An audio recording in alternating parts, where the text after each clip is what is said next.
Hello again. Mike Cervola, Deerfield Beach.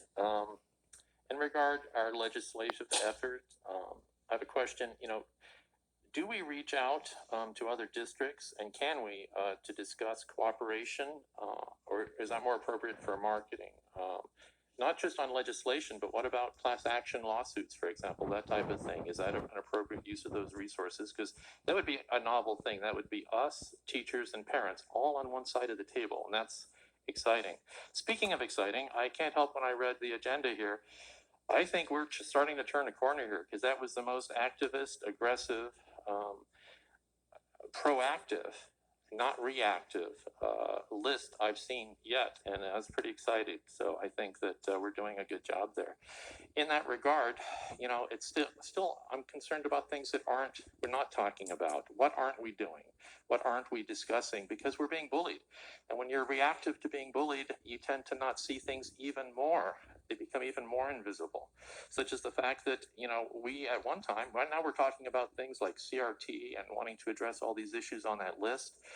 What aren't we addressing because we're focused on things like CRT and masks? We are not even having the discussion that we've got, I think it's 46 million children under 12 who are not vaccinated in the middle of an epidemic where we're just learning that it's one of the most virulent viruses and its spread that we've ever seen. They're just now documenting this. We're going to put them in a giant petri dish and hope things work out well. We're not discussing the fact that we should be planning legislatively, perhaps, on offering those kids the option to stay home, or insisting that they stay home because at one time we were going to close the schools at 5%.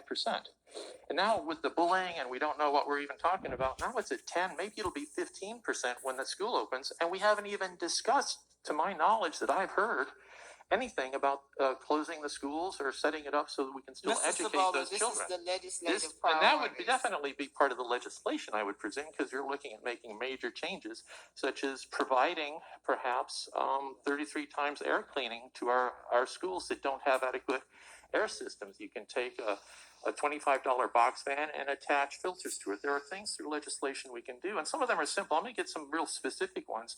Reading. We ban used books from our library. Can we add that here? Are you aware, and this is the white hat, black hat, who's a good guy, bad guy thing, but our state clearly isn't a good guy when they say that we can't compare our educational statistics to other states. Let's get rid of that.